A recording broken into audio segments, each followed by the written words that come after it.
Hello everyone, this is my second attempt at the powder coating using this uh, Chinese powder coating gun that I bought on the internet. Today we have a casted piece of metal, which is actually the holder for a fuel filter, water separated before an outboard engine. What we're going to do today is we're going to powder coat this on the top.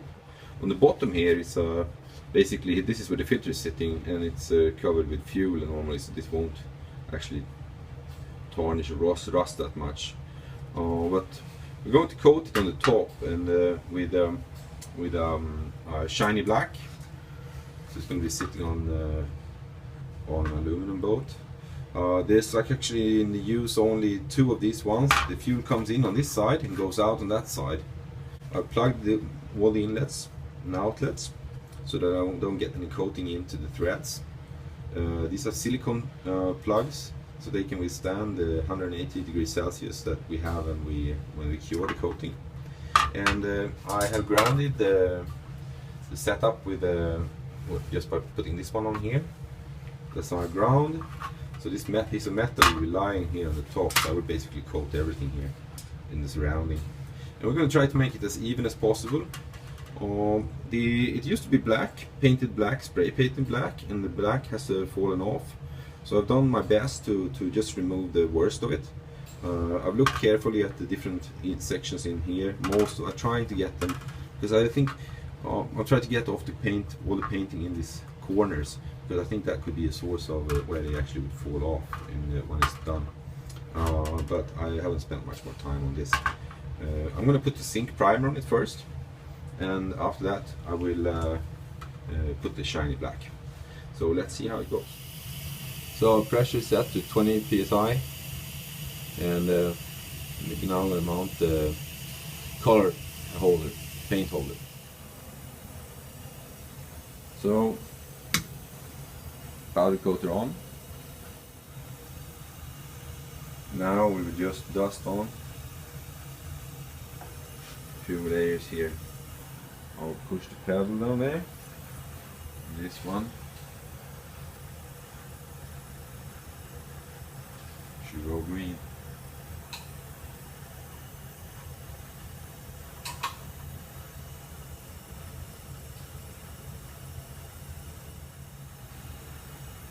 So now when I push the pedal down there, I'm doing this again because you didn't see, it should go green. And it's kind of difficult to see, but it's actually a vague green light going on there. So this is how it looks after the zinc primer has been put on there. It's a very even layer now.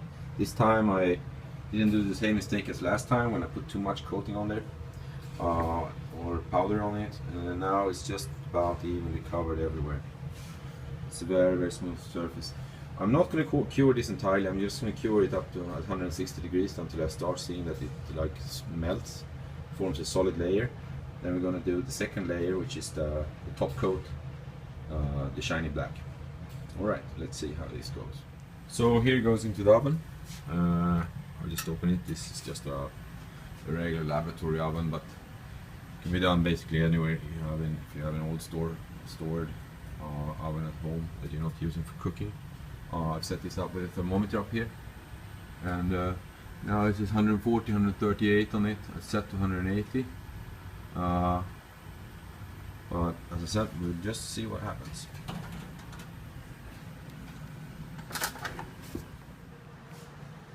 Now while we're waiting, I just want to mention a few words about the paints, the powders.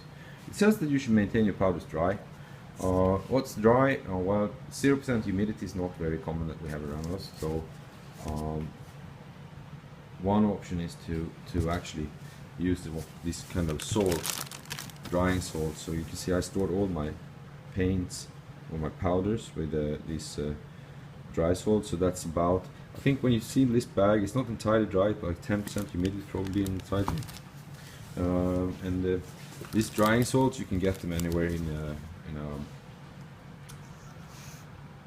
retail store selling stuff for chemistry, and but So they're pretty dry, all my powders right now, hopefully. Last time I felt that it was they seemed to be a bit humid because it seemed like I got some small powder agglomerates or things sticking, you know, or coming out from the gun when I was coating. This is now when it's all dried up and shaken around a bit and stirred around a bit, and this should prevent that from happening. So here you can see the result of the first zinc primer coating, powder coating, and this is still hot. It's about 120 degrees Celsius hot now, and I'm going to try to zoom in here. This layer of zinc primer actually adhered very nice. I only kept it in the oven for about 10 to 12 minutes, 180 degrees. So the coating is not entirely cured or hardened or cross-linked, as they say. So it's still a viscoelastic material, which is can bond in together with the next layer of coating, which will be the black layer. So let's go on and do the black coating now on top of this.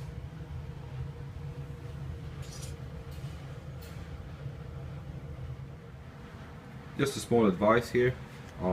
When you actually fill this container with your powder coating, it's actually good to shake it around a little bit. If you have it dry, it shouldn't clog or create these lumps so easily.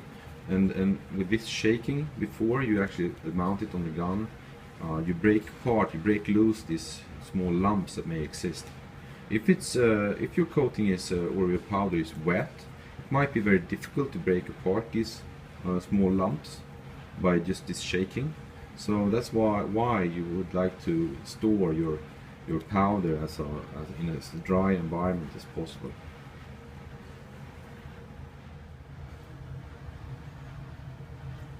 So now I've just sprayed on the second layer here of the black paint, and looks like I've covered everything. Now I just need to carefully transfer this into the oven, and then we will see the results in about 20 minutes. So now I just turn off the oven, and this is the first view of the piece. I will bring it out in the light. I haven't touched it yet, but yeah, it looks pretty good. So this is the outcome now. I brought it out in the light, and this is the outcome of the entire process. As you can see, it's pretty shiny now, and that's nice. Still, there are some small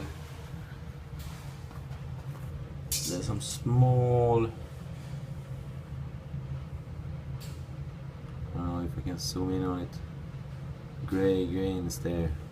That could be remains in the coater gun from the zinc primer. Anyway, I'll try to bring it out in the light by the window so you can see even better.